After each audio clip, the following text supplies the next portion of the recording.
Sahana vavatu, sahanau bhunaktu, sahaviryankaravavahai, tejasvina vadhitamastu ma vidvishavahai.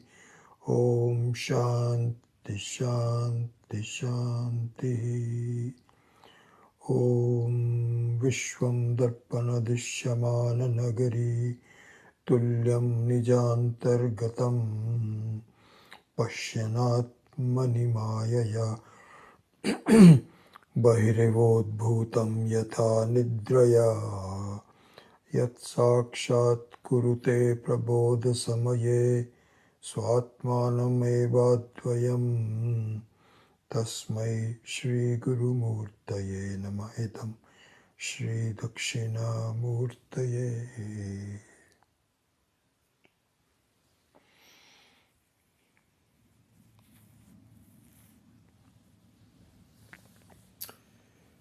So we will continue to visit the fundamentals of Vedanta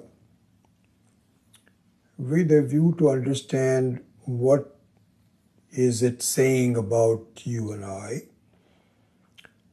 and to try to understand the uniqueness of Vedanta. This is an important thing to keep in mind. And the uniqueness of Vedanta, as we have been talking about it, and I'll continue to go to that topic, has to do with the fact that for all of us, what are some of the choices of gaining happiness? What do people do? What is everybody involved in? What are they choosing to do? Because we all, everybody, regardless of who we are, everyone has the same aim, which is to be happy. So we will go through the choices available to us and what we invoke, what we choose, in order to see what the uniqueness of Vedanta is in terms of choosing. What is it saying for us that others are not? Okay, so let's go through, and this is not to really this is not to criticize or to denigrate any other ways of looking at it. It is just to underscore the uniqueness of our own pursuit.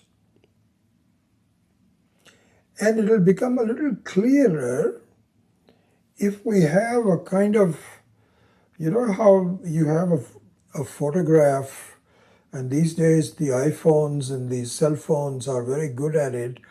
They can actually put the background in an out of focus so that the foreground is, which is what your main subject is, comes into focus.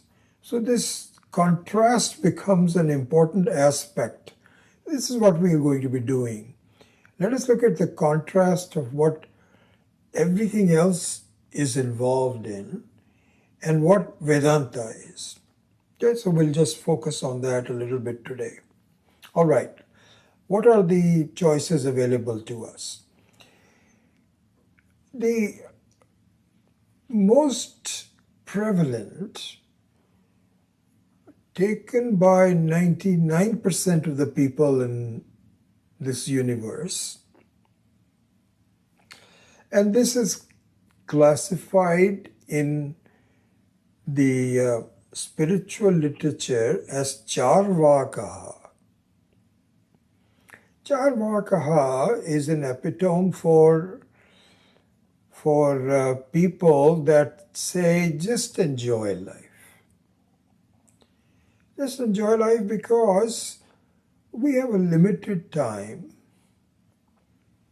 We don't know who we were before we were born. I don't know if we were even there before we were born. Maybe and this is what people generally believe, that unless you were born in India and you are a Hindu and you have some cultural background to help you, but the majority of the people feel that I was born at a certain time, I was nobody before my birth, and I'm not going to be anybody after my death. So I have a limited time during which I need to maximize my happiness.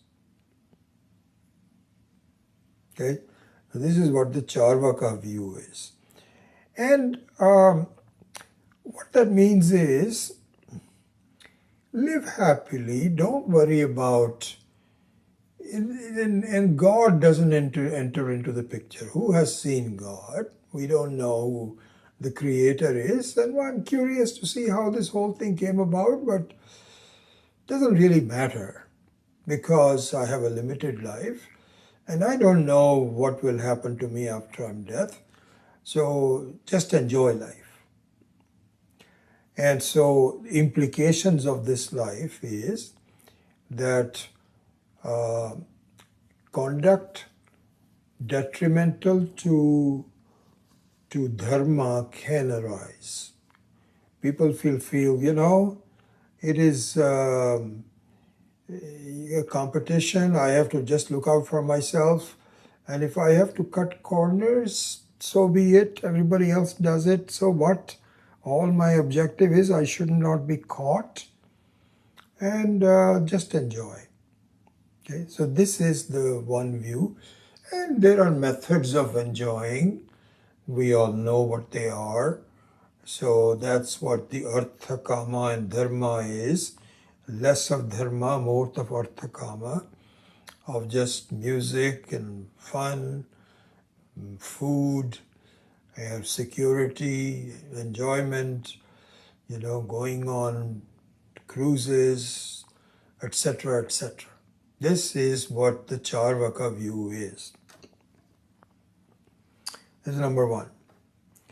Number two is espoused by the earlier part of Vedas, which is Karmakanda. Karmakanda is a very interesting thing that, the Karmakandis don't believe in Ishvara.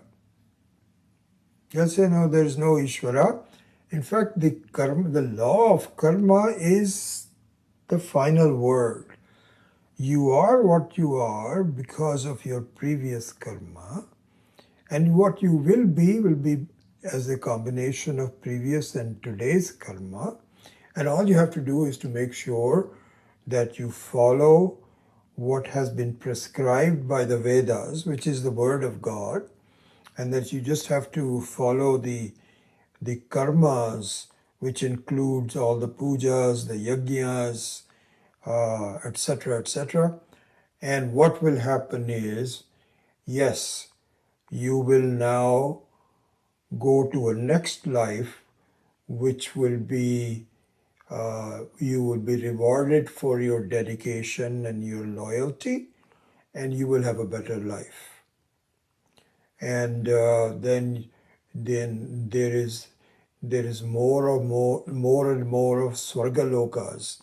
So there are 7 different heavens, and you progress on each one of them, and towards the end you will reach Brahmaloka, and then you will be happy forever.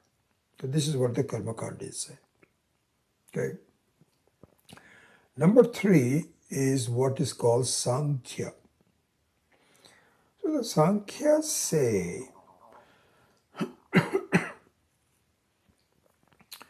that there are 2 factors that govern your life.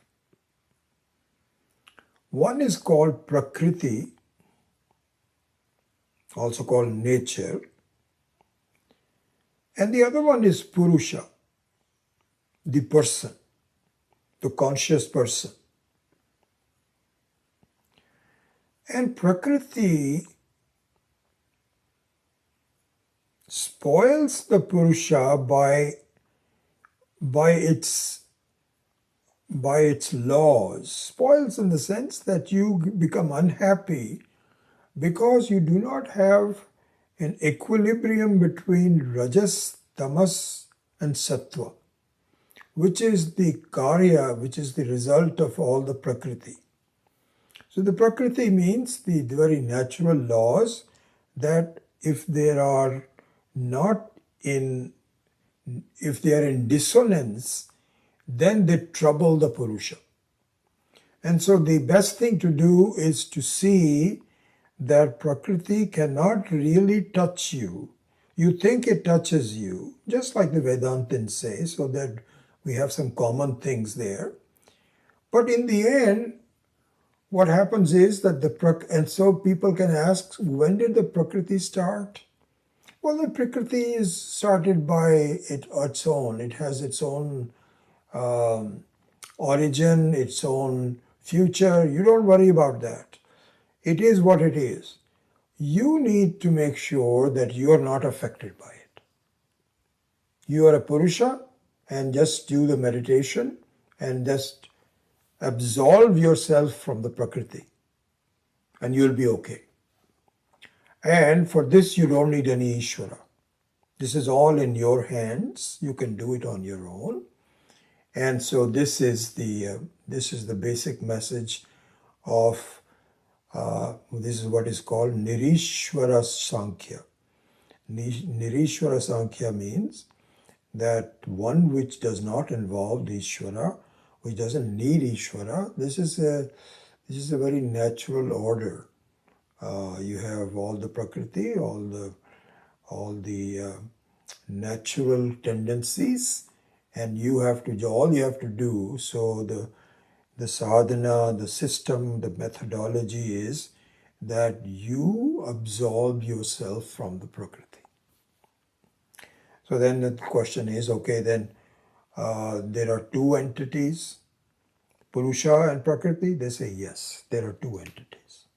So that means that there is a duality. Yes, there is a duality. And so what happens to the Prakriti? It stays on, but it doesn't affect you. You are the Purusha. Even though there is a duality, but by doing this viveka between the discrimination between Prakriti and Purusha, you are able to get a sense of complete joy. And this is what you need to do. So this is the basic message of the number 3, which is Sankhya. Then we have a variation on this called Saishvara Sankhya, Saishvara Sankhya, also called Yoga, that we are all very familiar with. So there, the Yogas believe that yes, there is in fact a duality between Prakriti and Purusha, but this is all created by Ishvara, and you should rely on the help of Ishvara. It cannot be done all on your own. There is too much individual isolation. You cannot achieve moksha. You have to rely on Ishvara. And there is a method of extracting yourself away from Prakriti. Prakriti means you have all these thoughts that bother you, and then slowly what you need to do is to absolve yourself from these thoughts. And this is the Ashtanga Yoga. And so there is Yama, then Niyama, then Asana, etc., etc., culminating in Samadhi. So Samadhi, and of course also is Savikalpa Samadhi, and then Nirvikalpa Samadhi. So Nirvikalpa Samadhi is where there is no vikalpa, there is no changes, there is no thoughts. You become thoughtless, and that is a sense of peace, and you can just stay in it, practice as much as possible so you lengthen that period, and you will actually reach a sense of equilibrium, and there will be no thoughts, and you will be happy.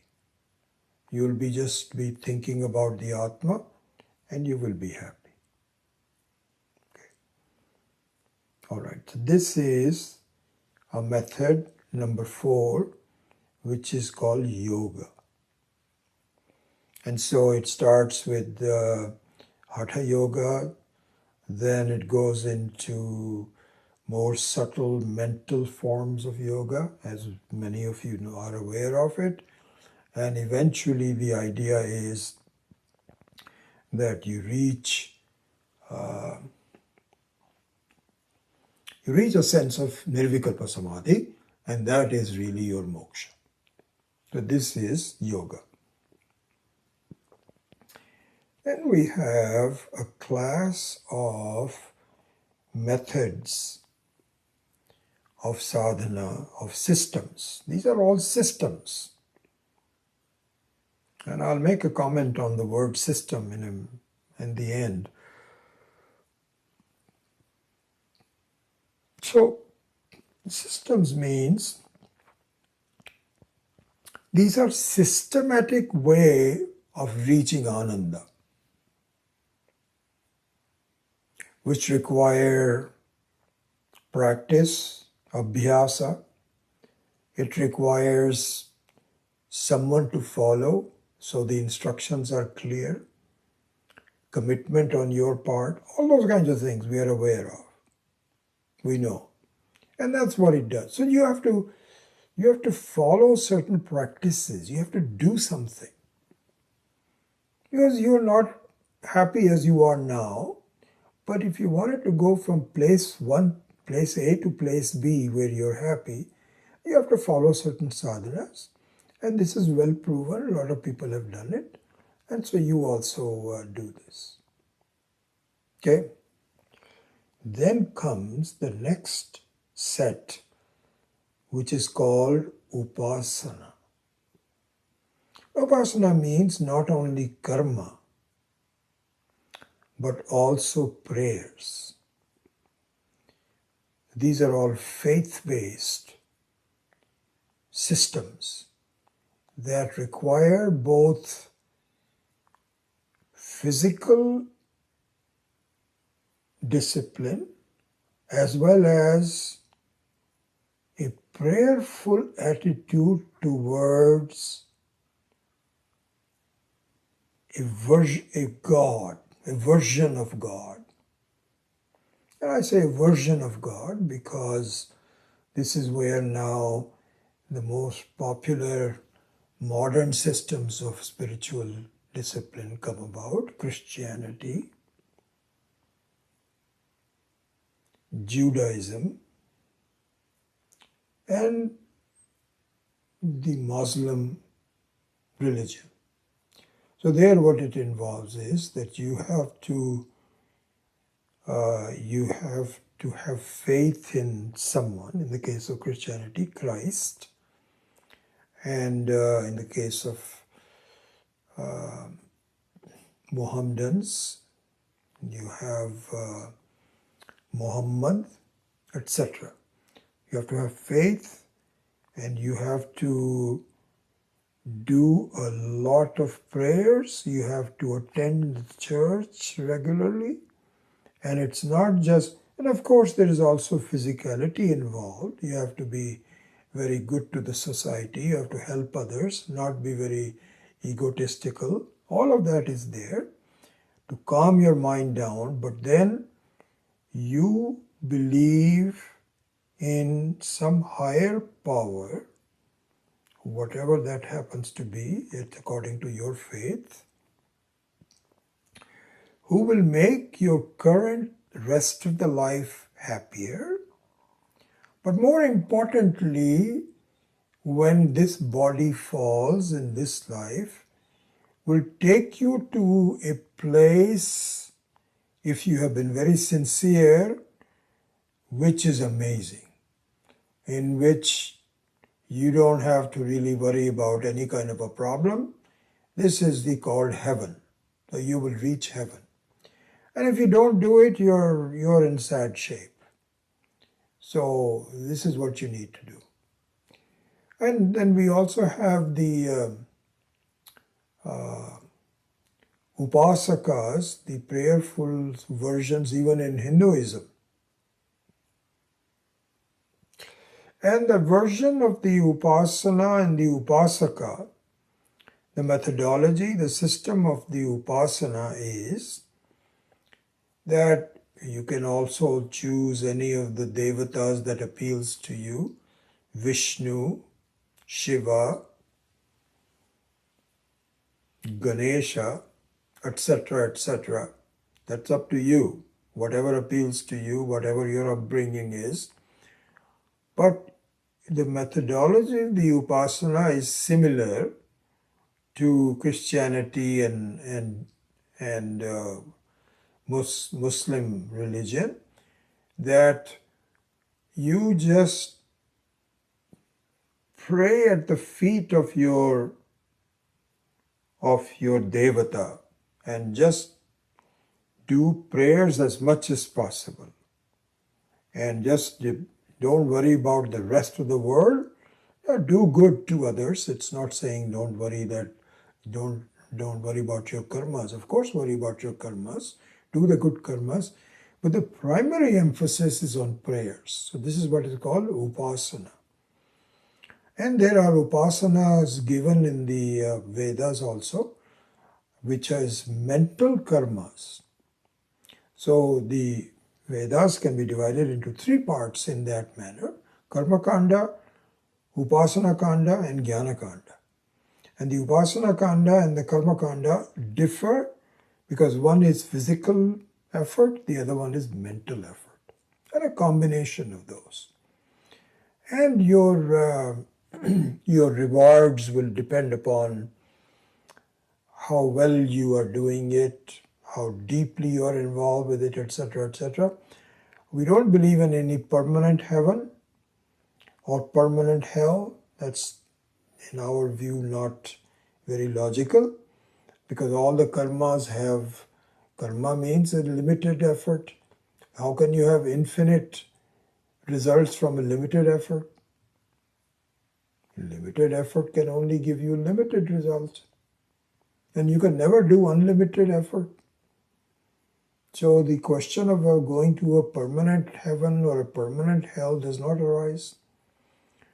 So we have that variation, but the fact remains that this method of upasana is similar in the sense that you have faith and you have prayerful life, so that the next life is transformed into something much more happy, meaningful, etc. So this is number 5.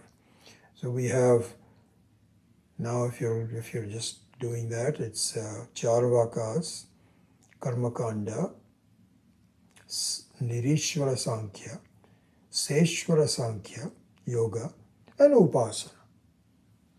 Okay, that's number 5. So then we have number 6, which is Buddhism. And what Buddhism say, and then Jainism is a combination. I won't really go into details of that. It borrows a lot from different schools of thought. But the fact remains that it is still Dvaita. All these that I've talked about have duality as an essence. Why is it? Because you have a world is different from you. God and you are different. God and world are different. Everything has duality. Everybody has their own way of functioning, and they coexist in some multiple factors. Dual means multiple factors, but at least there is duality.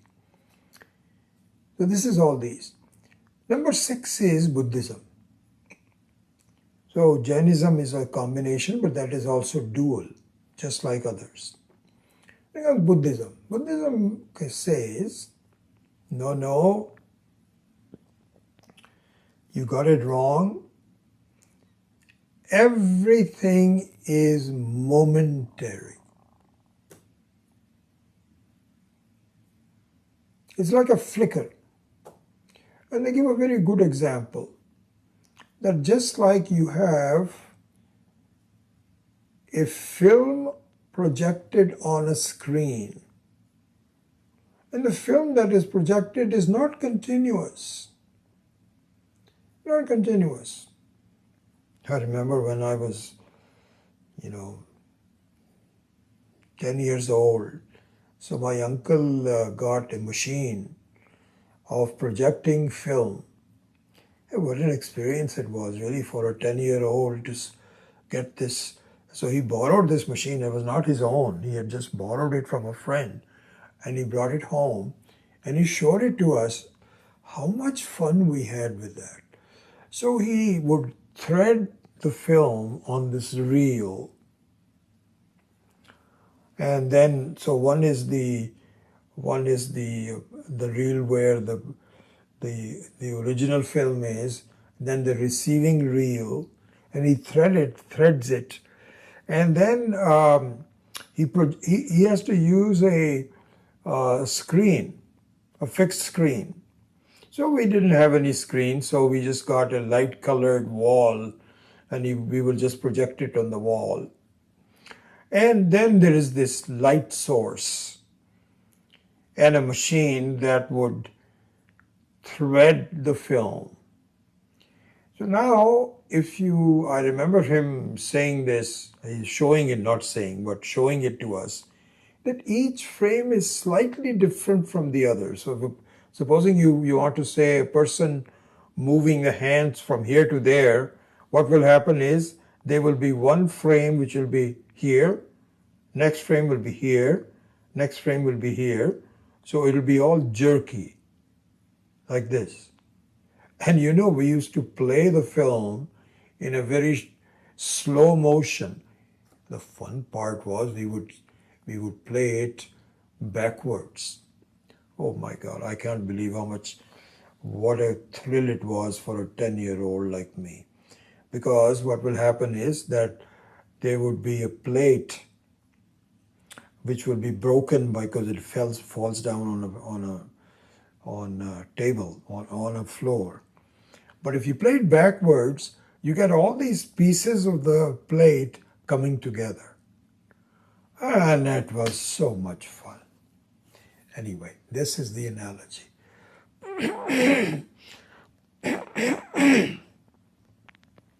The Buddhists say, what Buddhism says, that you're looking at the world is just like that. Which is, it's a flickering film. And the interesting thing is that when you project a movie on a screen, if you do it fast enough, then you cannot tell the difference between flickers and it all looks continuous. So this is exactly how it is. You are, in fact, you're not, right now the whole world looks continuous. It's not continuous. What it is it's flickers. It's like a film. And if you just freeze each frame of your thought, you will see that it really disappears. This is their thinking. So this is what they call is mithya. And so their mithya and the Vedantic mithya are not entirely dissimilar. There might be some small differences, but that's pretty much it is. So in their mithya, see, our mithya is slightly different, and quite a bit different. You know that, but anyway, I'll come to that in a minute. But in the Buddhistic mithya is everything is flickering. Everything is flickering. The world is flickering.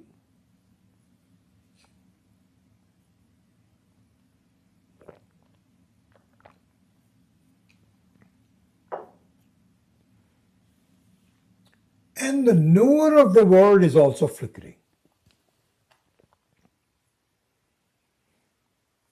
And there is certainly a lot of evidence to that, in the sense that we also say that the knower of the waking state also is not permanent. That also goes. So in a way, that is also a flicker. So they are right in that sense, that the knower as well as the known both are flickering, and there is no non-flicker. It's everything is nothing but flicker, flicker, flicker. And if you just know it, you will reach moksha. This extension of their logic is not acceptable to us.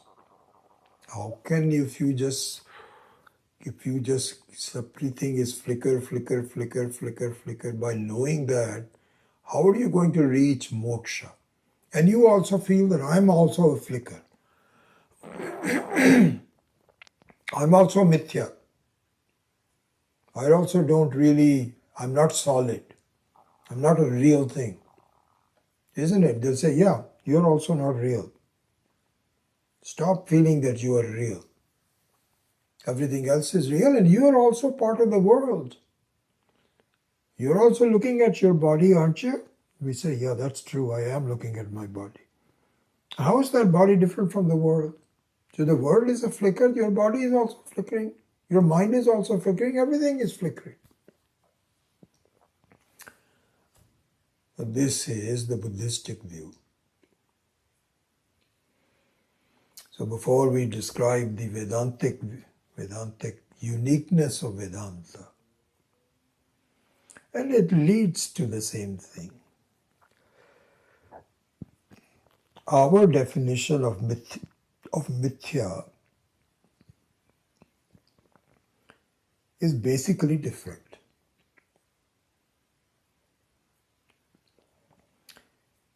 It means, our view of mithya means, mithya means something that is resident on a non-mithya. So the presence of mithya assumes the presence of non-mithya. Classical example is that of a golden ornament. Yes, the shape and the name of the ornament is mithya, according to us. Why? Because it is not a separate vastu from the gold. It doesn't have its own weight, its own color. It borrows everything. Everything is gold, gold, gold, gold, and all you have is just a name and a form. Vachalambharam, Vachalambhanam, Namadeyam, Mrittika Ityeva Satyam. Means that it is just nama matram, it's just for talking purposes. There's a chain. When you touch the chain, you don't touch the chain, you touch the gold. When you say the chain is very beautiful, that means the gold is beautiful. So really the mithya is backed by non-mithya. So if you say everything is flickering and there is no reality, that's not right. You're not thinking properly. And if everything is flickering, you are also flickering, then what is left?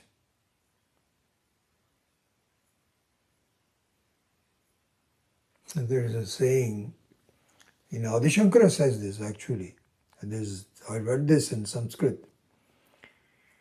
You do not get married to someone so that the moment you get married, your spouse dies.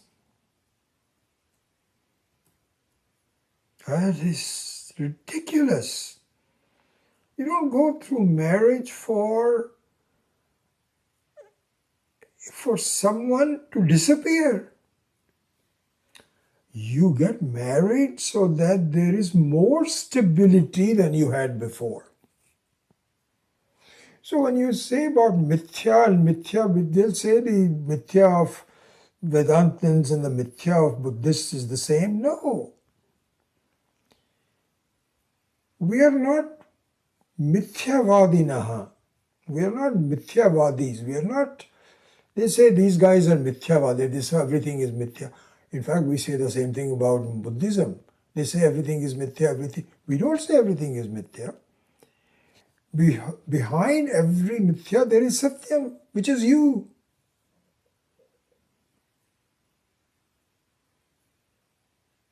So our acharyas say that the Vedanta is not mithyavadis, but they are brahmavadis. And we'll talk about the role of mithya in Brahma when we talk about Brahman. That we need to understand. But anyway, that is the distinction between, I just took a detour just to focus on the word mithya by the Buddhists. Now comes Advaita Vedanta.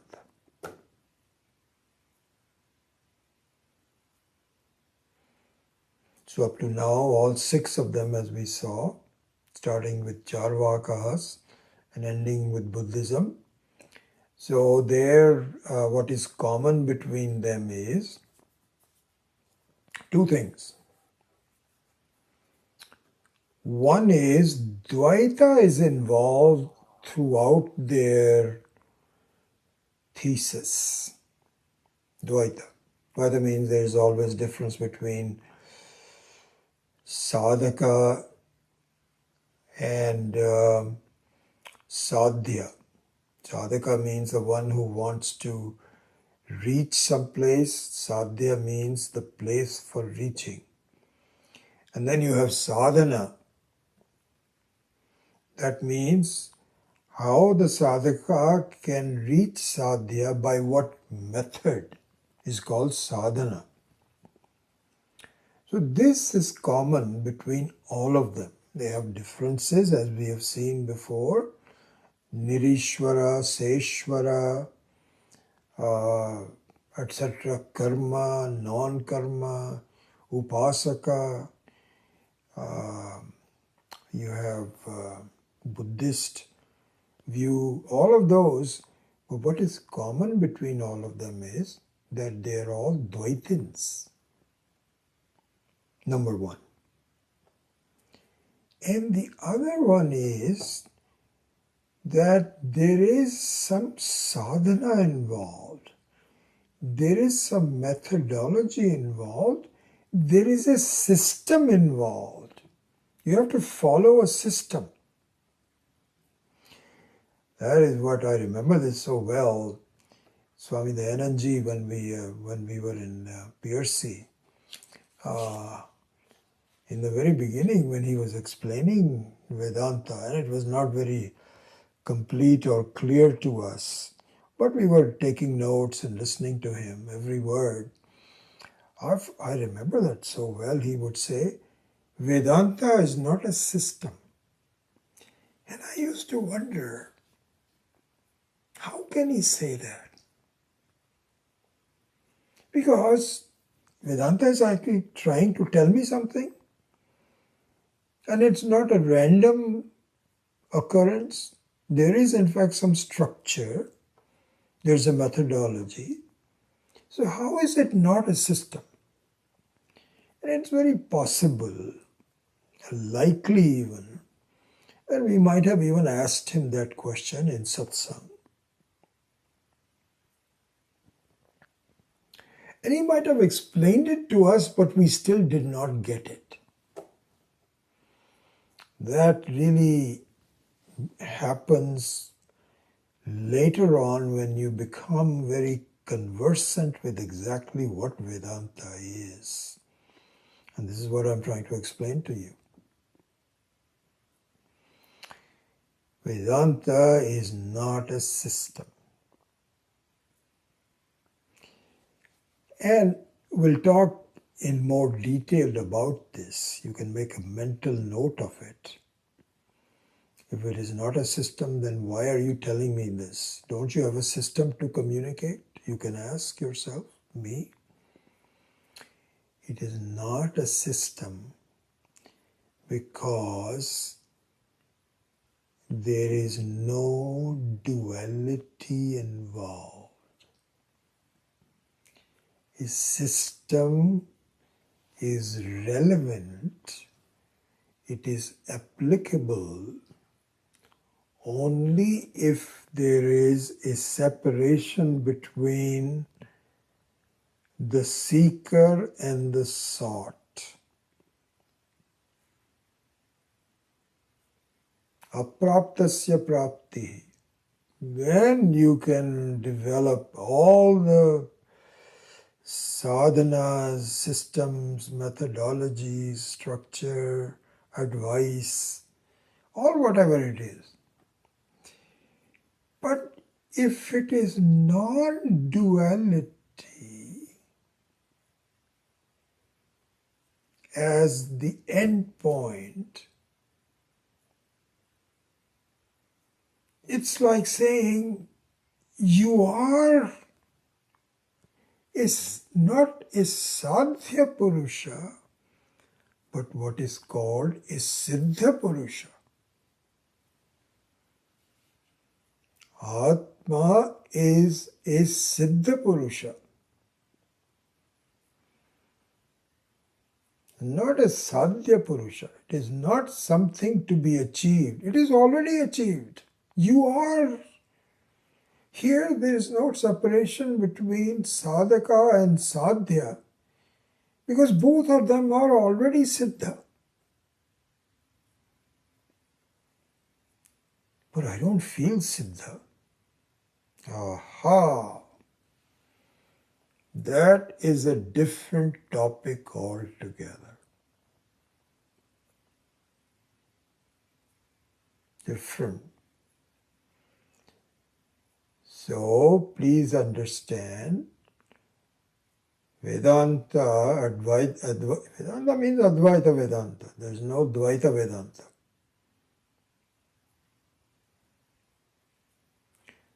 Vedanta says there is nothing to be done. You cannot do anything about yourself. You have to know yourself as you are. And the reason that you do not see that you are a Siddha Purusha is because there is some self-ignorance about who you are.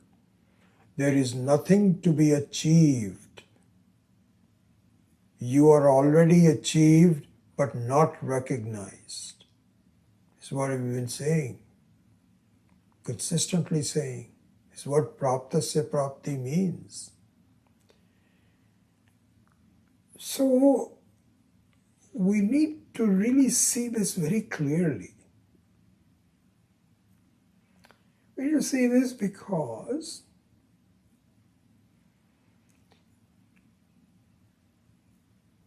this is not, as we have seen before. I'll now bring in, I think I've already talked about this. You can see your notes, I believe. If not, then let me know. I'll talk about it. That the sadhya, the duality between sadhaka and sadhya, the one who is desirous of achieving ananda, of joy, and the place or the situation of finding joy, which is sadhya, depends upon the sadhaka, kartra tantram. But here, this is not Karta Tantram, this is Vastu Tantram.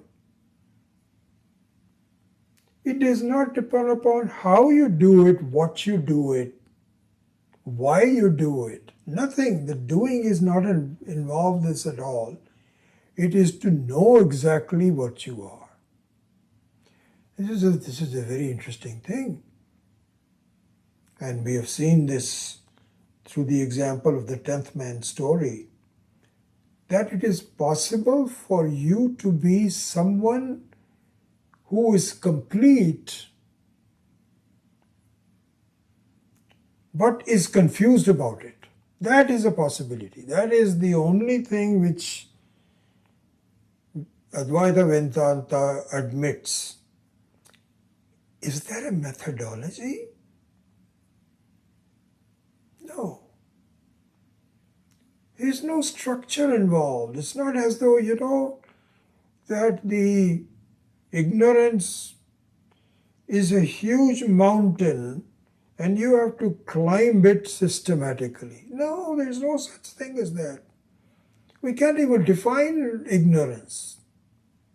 All we know is we know when it is there. And the interesting part is that I, the Atma, is above ignorance.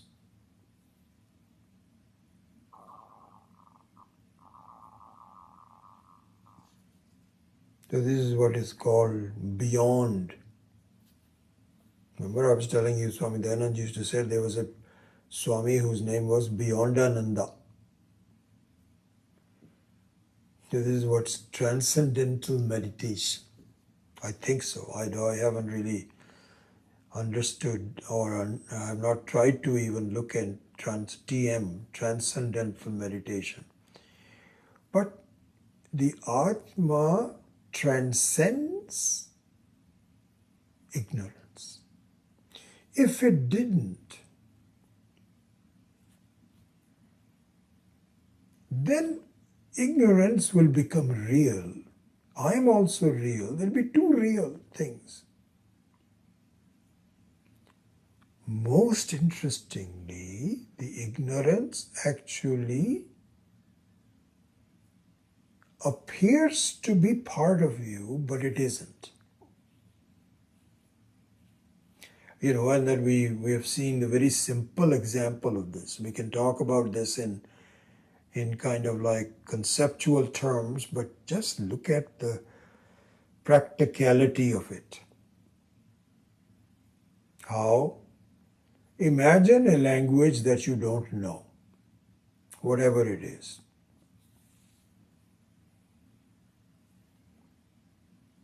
Pashto. Remember we used to say Swahili until a couple of our students know we know Swahili.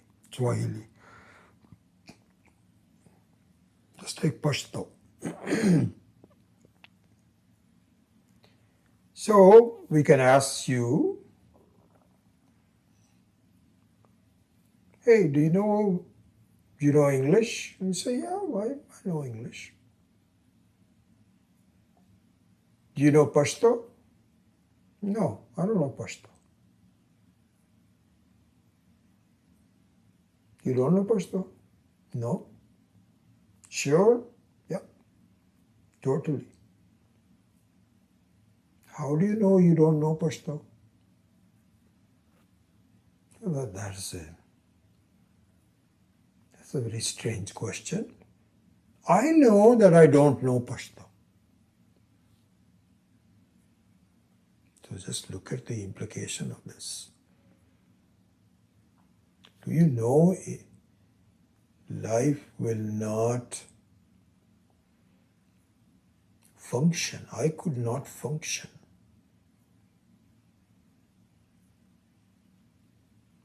if I could not say I don't know Pashto. Look at the implication of this. I know English. I don't know Pashto. I know that I know English. I know that I don't know Pashto. So the ignorance of Pashto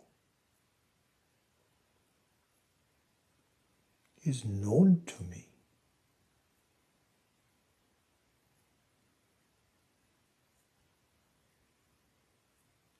This is a very important thing to see. I am above Pashto.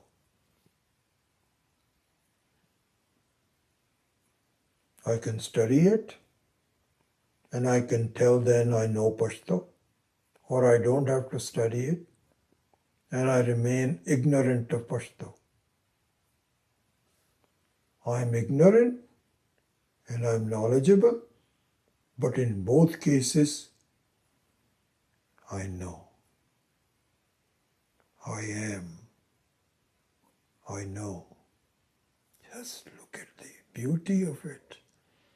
Look at the implication of this.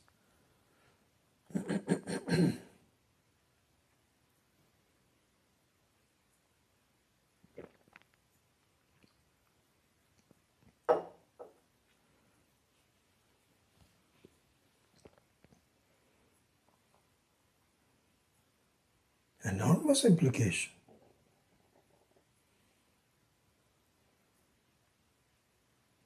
And the implication of that is just amazing.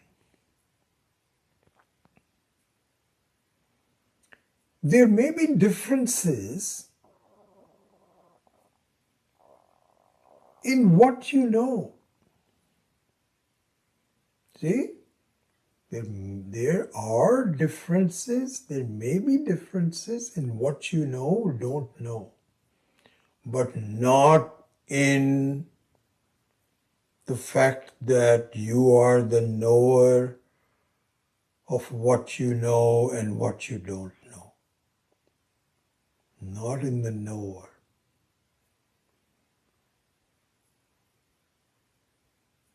This is the Chaitanyam.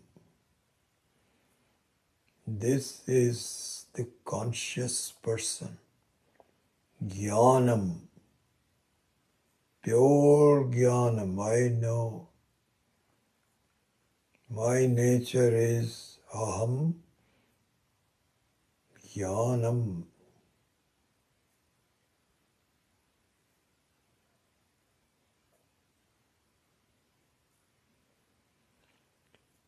And so the implication of this is just enormous.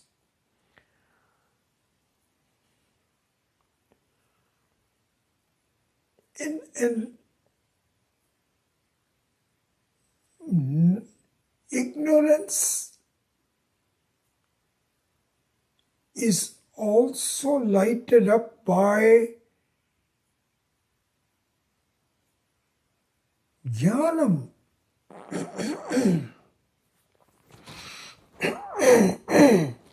Excuse me.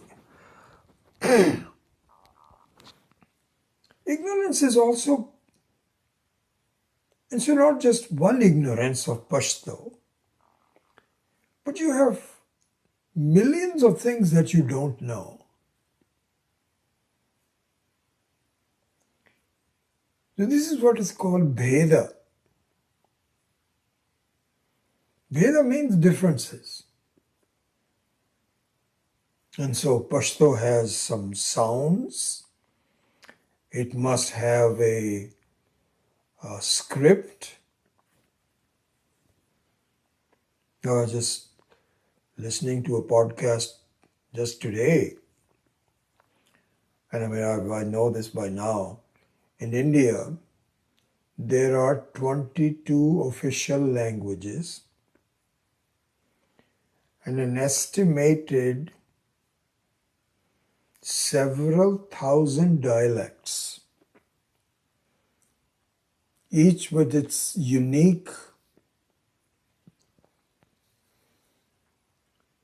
combination of sounds, letters, etc., sentences, meanings, You go from village to village and there are differences in dialects. What an amazing country. This is called Bheda. But there's no differences in the knower. The knower is one. And that's you. It's not someplace else. You are the knower. And your body and mind might know a few languages, but you as the knower is no different from someone else who's the knower of what their body and mind knows, which is different from yours and mine. So what we see is maybe different.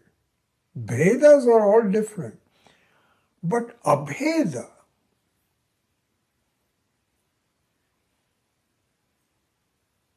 is the self.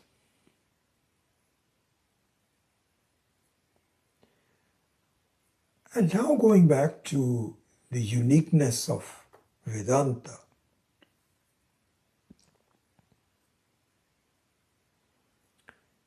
it says that you should understand the amazing quality of the knower. You should see it. You should understand it. You should get acquainted with it. And just the fact that you and I may not have really gotten acquainted with this knower, and so now we are implicating what we know onto ourselves, that I'm ignorant. You cannot be ignorant because you know ignorance. You are the knower of ignorance. The knower cannot be the same thing as the known.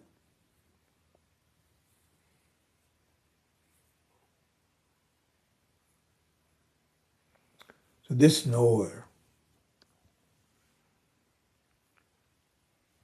which is unaffected, right? Any ignorance that I have, I know the ignorance. Ignorance doesn't know me, but I know the ignorance. And I know all Vedas. And it's other very interesting thing about the Abheda. Abheda means the absence of differences, means the knower. Another very interesting thing, very important thing, not just interesting, but very important thing, that the known must depend upon the knower.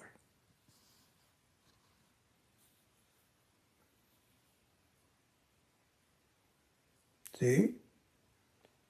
The knower, the known cannot be without the knower.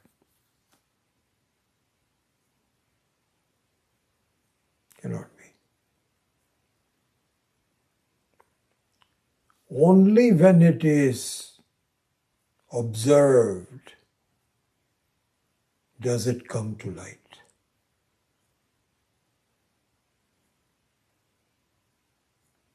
It must depend on the knower. When you say,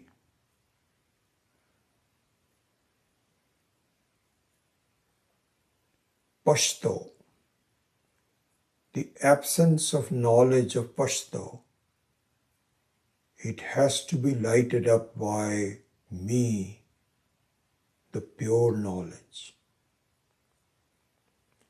And if you extend that, the past the present, the future, any length of, any period of time, not length, but any period of time, any specific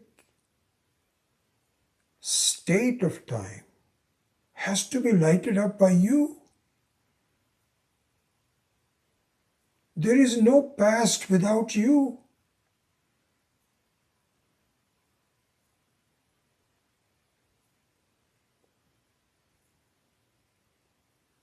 There is no far or near without you.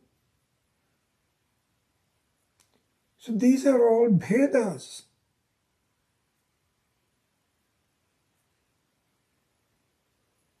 These are all Bhedas.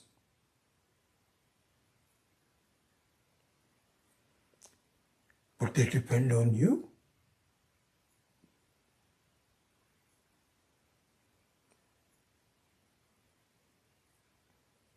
You are the light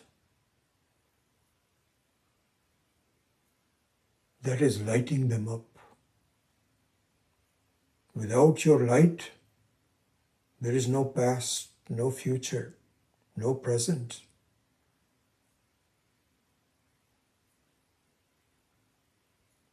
Just see this.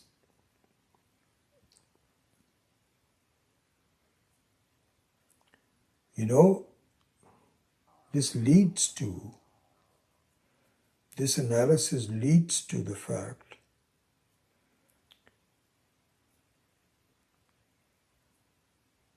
it leads to our looking at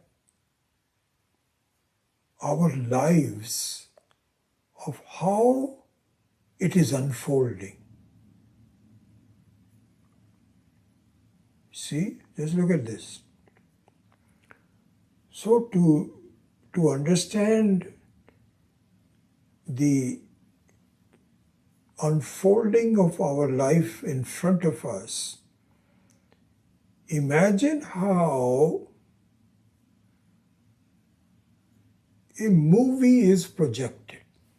You know that example that we took about my being 10-year-old and how we used to project the things on the screen. Imagine how that is happening. How does any movie get projected? The movie gets projected of two important things without which the movie cannot be projected. Right? One of them is what is called adhisthana, which is the screen. Adhisthana is where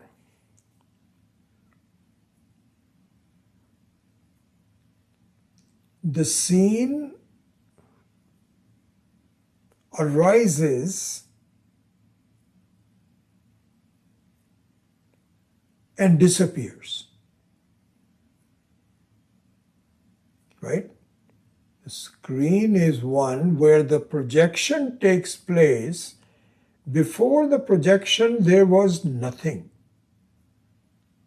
There was no form.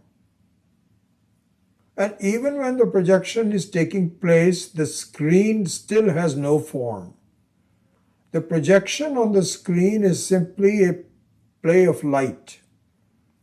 And after the projection is over, the screen stays the way it was before, and the projection disappears. So the projection is born, it plays on the screen,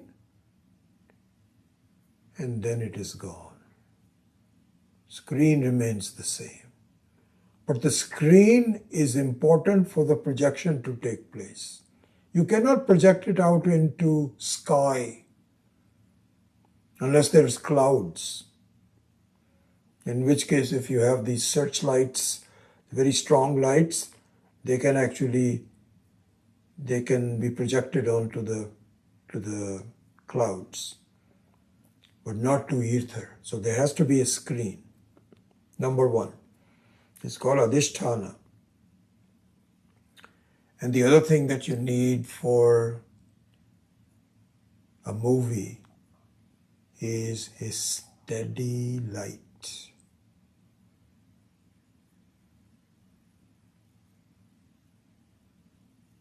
Steady light. This is what is called prakashakaha. Prakasha means the light, and the prakashaka means the steady source of light. So these are the two things that are involved, two things that are necessary for a movie to take place. Right? Okay. Now, when you see the flickering light on the screen in a movie,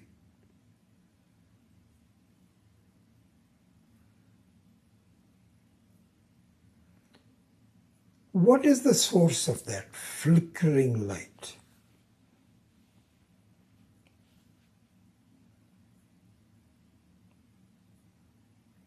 Is that flickers of the light on the screen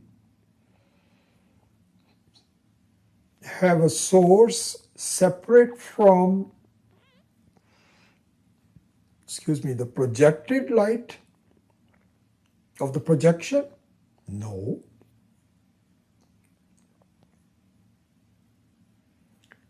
So the flickers that you see are nothing but the original projector light, isn't it? Which is very steady. The source remains the same, projected. The source remains the same as the projector. But then you can manipulate it. When you do manipulation, which you have to do in order to show some action, the question is the projected flickers of light, are they separate from the original light? No, they are not. Okay. Similar to that is the unfolding of our life in front of us. Can you see that you are the unchanging source of light, projecting the changes that are taking place in front of you?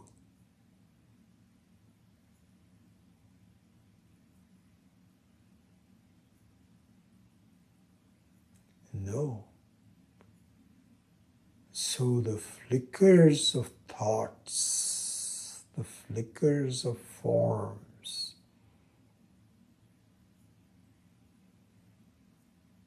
are really just you.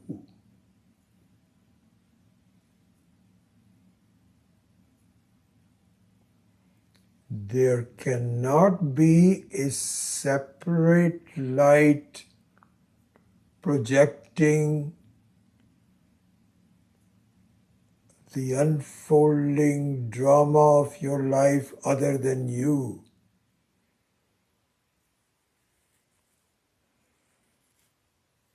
This is what is called Advaita. The entire screen, the entire film, the entire show is nothing but a reflection of the original light. That is the jnanam. That is the light. Unchanging. Anantam. number one.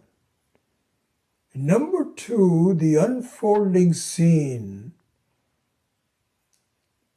the light in the unfolding scene of the life in front of you is nothing but your own light.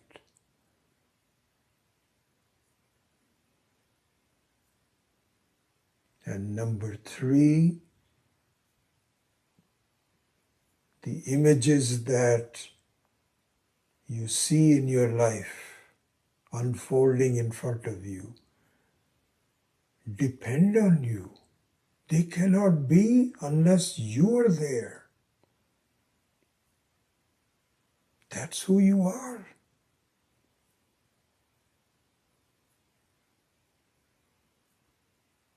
You're not an ordinary thing.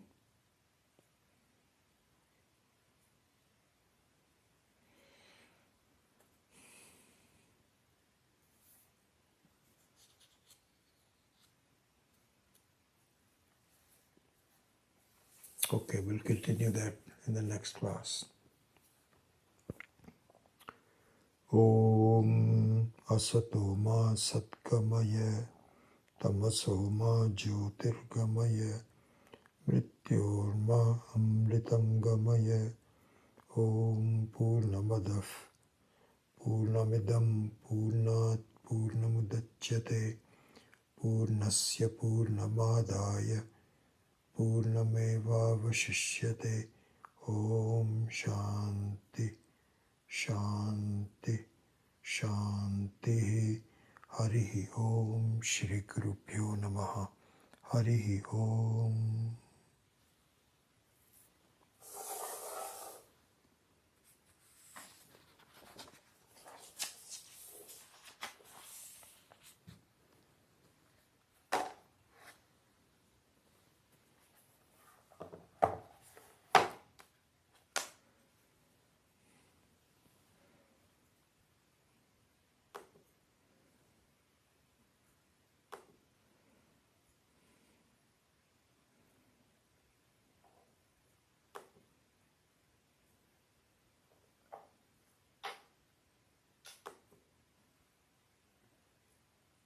Unchanging.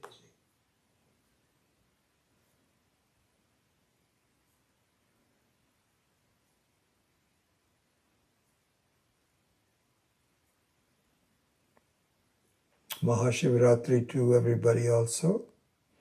Wonderful.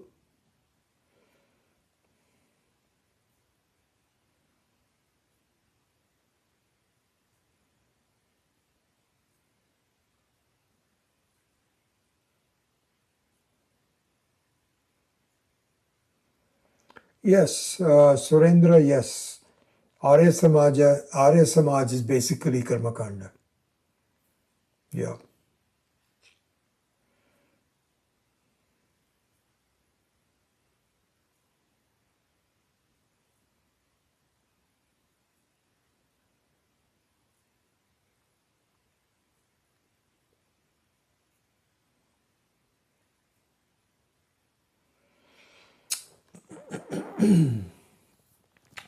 So, I was thinking of the